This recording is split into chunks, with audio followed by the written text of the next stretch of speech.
Hey guys, so I'm doing a very quick unhaul, and I know like spring cleaning is a thing, but for me, like as soon as Christmas is over, I always end up like deep cleaning things and getting rid of stuff. So I thought I'd go through my bookshelves as well, and I really don't want to be convinced to keep any of these books, honestly. So normally I would say like, oh, try to tell me why I should read it, because I feel like I've had these books long enough. They just need to go. A lot of these books also were just like given to me secondhand, and if I ever want to read them in the future, I'll just get them from my library. Like I'm just not interested in them taking up shelf space when like I don't really care that much about reading them. This is one of the books that's actually been on my bookshelf the longest. I got this used at a bookstore, Sarah's Key. I've been meaning to read this book.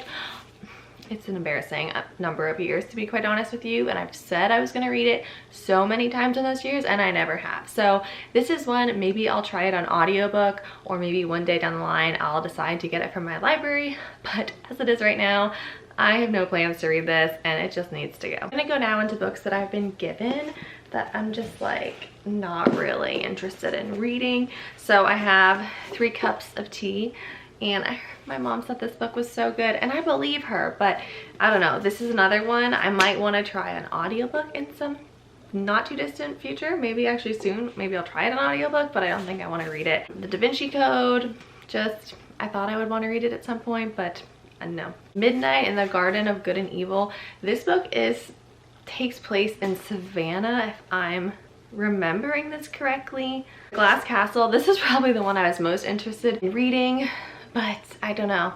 Like I said, maybe I'll do this as an audiobook at some point, but I don't think I'm going to read it. And then this Ken Follett book, The Key to Rebecca, which reminds me I have a couple more on the bookshelf that I need to get rid of. I haven't read anything by Ken Follett. I've been meaning to do that for a while, and it's just not gonna happen. And then I have The Unlikely Pilgrimage of Harold Fry.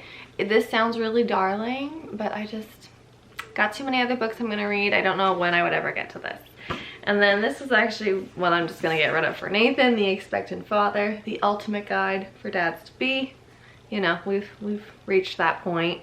Our daughter's almost a year old, so I think we can get rid of this one. The next set of books are ones that I've read and enjoyed. I just don't see myself like reading them again. So I have Sophie Kinsella's Can You Keep a Secret? I had a huge Sophie Kinsella phase. I still think she's an excellent author. She writes just very witty romances, and they're funny, and I enjoy them. This one, I think I gave like a 3-star to. It wasn't my favorite, so I don't know why I still have had it on my shelf, because I'm never gonna read it again. But that's that. This one I actually really love, this next one, Fangirl by Rainbow Rowell. I actually really liked this, but it's just like where I am in my life. I don't see myself ever picking this book up again. I mean, she's like a college-aged student, and it's very much young adult. So, you know, I don't know if that's gonna happen again for me. I just like it because it's cute, but really, I know I'm not gonna read it again. This one is actually more of a disappointing read. I really wanted to read Well Met. Everyone was gushing about this book when they came out. Like, it made their romance favorites lists of the year and all that. Unfortunately, it was just kind of average of a romance read for me. So for sure, not going to be reading this book ever again, because it just was average, like I said. The next one is The Worst Best Man by Mia Sosa. This is another romance. Like, I read it and enjoyed it. It was good for what it was, but definitely don't think I'll be reading it again in the future. Like, I didn't like it that much. Like, I read this at a good time, like in the beginning of 2020. I actually think, did I finish it before I gave birth or after? I'm not gonna read this book in the future, but I still would recommend it. Like, it still meets that category, but I'm just not gonna read it again. This book, no surprise, I talked about this in a recent reads video. It's a cozy mystery, and it was pretty bad, so bye forever. Last 2 books, I actually got both of these the same day. I got them for like 50 cents a piece. I don't feel bad getting rid of them, having never read them. But I got The Other Bowling Girl by Philippa Gregory. I like historical drama fiction, so I thought I would be into this. I tried starting it, just couldn't really get into it.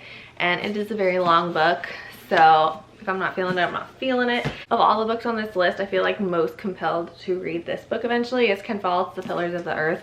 My mom said it's incredible. Like, I've only heard good things about this. I know I need to read it, but the thing is, this book is so heavy and big, and I prefer to read really big books as ebooks. So if I ever do read it, which I think is very likely, I'm just gonna want to read the ebook version of this just for my personal preference. So gotta get rid of this one. And that is it for my relatively short book unhaul. I hope all these books find some good homes, and like I said in the beginning, if you want to try to convince me to read any of them, you may try, but I feel like pretty set with getting rid of these books.